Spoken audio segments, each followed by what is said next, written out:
I am in such a bad mood today. I don't know what's going on. I don't know if it's, I think it's my anxiety. It's just been, she's very present today. So I am now in a bad mood. So I don't know how this video is going to go, but I might just like start crying or something. Who knows? Today's video is kind of, I don't know, it's kind of a weird one. I kind of had this idea and then I'm not the first person to do this because I've seen other people do this, but then I was like, I kind of want to do this. Do you want to know what it is? Maybe I should say what it is. Basically, I want people to convince me to read these books because I fear if they don't convince me, then they're going to sit on my shelves for a lot longer than I want them to be sat on the shelves for. So I pulled some books off my shelves that I've had for a long time. I definitely do have interest in reading them. And like I'm excited about most of these books. All of them really. But for some reason my brain won't let me read them. I'm like, no, I've the perfect timing, or I just, something that the cover throws me off. I don't really know. Why is this hoodie looking really weird? So I have 12 books here that I'm excited to read, won't pick them up. I don't know why I won't pick them up. Some of these might be on my 2026? My 26 books I want to read in 2026, but I can't really remember the list at the top of my head right now, so you can figure that one out. Okay, starting off, I Will Wait For It by Mariana Zapata. This one I think is on my 26 books. I'm not going to speak about the 26 books in 2026. This doesn't matter. I need someone to convince me to pick this up. I feel like the reason I don't want to read this one is because look how long it is. I don't even know how many pages. Let me check. Over 650 pages. So like, what is happening in this book that is over 600 pages? I know it's a slow burn, so like obviously that's why. And I know so many people do love these books. But something about it kind of scares me. The font is quite big though now that I'm looking at it. So someone please convince me. This is, I think, Single Mom. All I know is Single Mom, and I've read the back of this book so many times.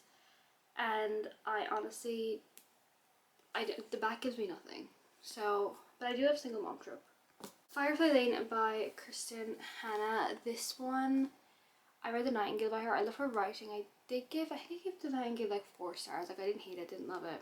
I did like it actually. 4 stars is a really good rating. But this one is, I think it's just about two best friends and you follow them through their life.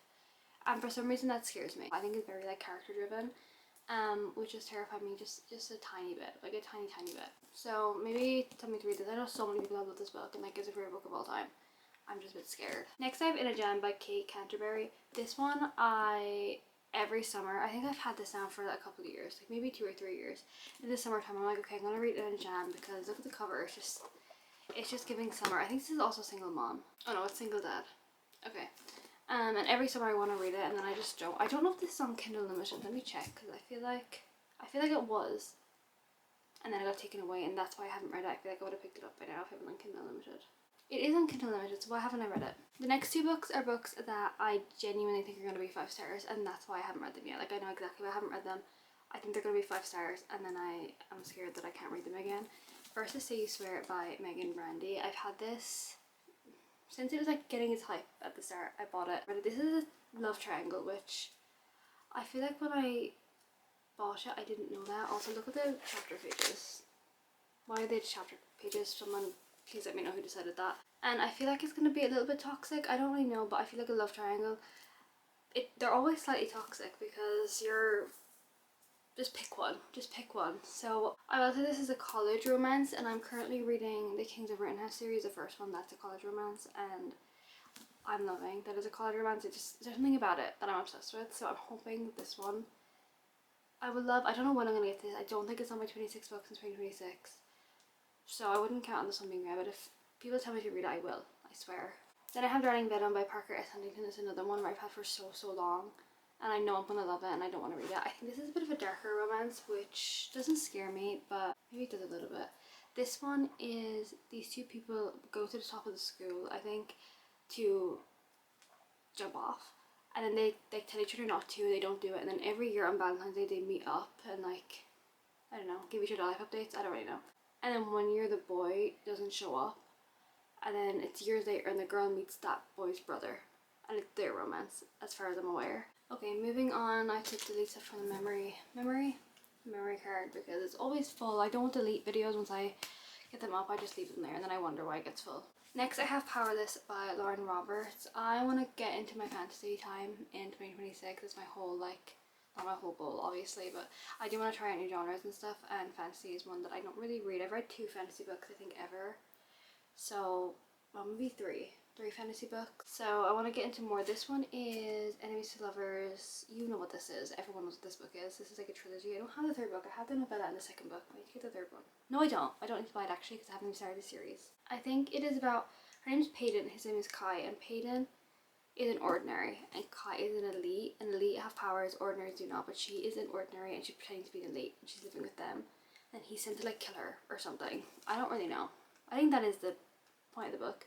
The writing in this book is tiny and I don't want to read it. I don't want to read it for that reason either. Like I've picked it up before and it's just such tiny writing, like who wants to read that? But apparently it's really good. I do want to read this, but I'm scared. Next I have the mixtape by Brittany Sherry. This one, I think Larry, I seen talk about this one. And I was like, I kind of want to read it, I kind of want to get that. However, I don't know what it's about. I think it's Single Mom again. Yes, it is Single Mom and I think it's one of those famous. And I don't know what it is. I don't know why I even bought this book. I think I just saw her talk about it and I was like, I like the cover. Don't know what it is, I just like this cover and I said I want to get it and then haven't read it. And I do want to read this one. It's an indie published book and if I have an indie published book, like I want to read it straight away. Like I love indie published books. So if you've read this, please tell me to read it. Oh, he has a drinking problem. Okay. I don't know why, something like that in a book, it makes me want to read it a bit more. So, and I have You Deserve Each Other by Sarah Hogel. This is a book that I wanted to buy for so long, but I wouldn't buy it for myself. And then I got it for Christmas, like 2 Christmases ago, like 2023 I think. And she's still here on my TBR. I know Destiny talks about this book a lot and like she said it's such an underrated book. This couple that's engaged, I think, and they both want to call off the wedding, but whoever called off the wedding has to pay the expenses of like calling it off or whatever, I don't know. So then they're both trying to like annoy each other enough or make each other mad enough that the other person wants to call off the wedding. I think they make their way back to each other. There's just something about this book that gives me a feeling that I'm not going to enjoy it, and that's why I don't want to read it.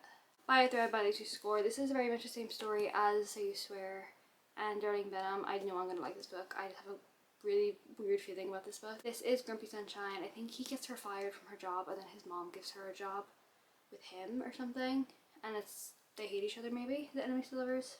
I've actually no idea. This book is also the most satisfying book ever to hold. I don't know what it is. It's just like, it's like a perfect like brick or something. I don't know. Next I have Anxious People by Frederick Bachman. I really want to get into his books in 2026. I think this one's on my 26 books 2026. Me saying I wasn't going to mention that again. I'm not going to mention it anymore, I swear. This is about people, I think they're in an open house or something, and then these bank robbers come in, they're holding a hostage. And I don't know how that's supposed to be like a, not a good story, but I don't know, I don't think that's the whole premise of the book. I think it's supposed to be like, I don't know actually, I don't know what I'm saying right now, but I'm kind of scared. I feel like his books are so highly talked about and like everyone loves them and people talk about his writing. There's part of me that is like really scared that I'm too stupid to understand what's going on in these books, which is so stupid because like everyone reads these. Surely if it was hard to understand, people would say that, but in my little brain, I think I want to be too stupid to understand this. So, and then I have Archer's Voice by Mia Sheridan. I've had this book too for so long and I'm just scared to read it.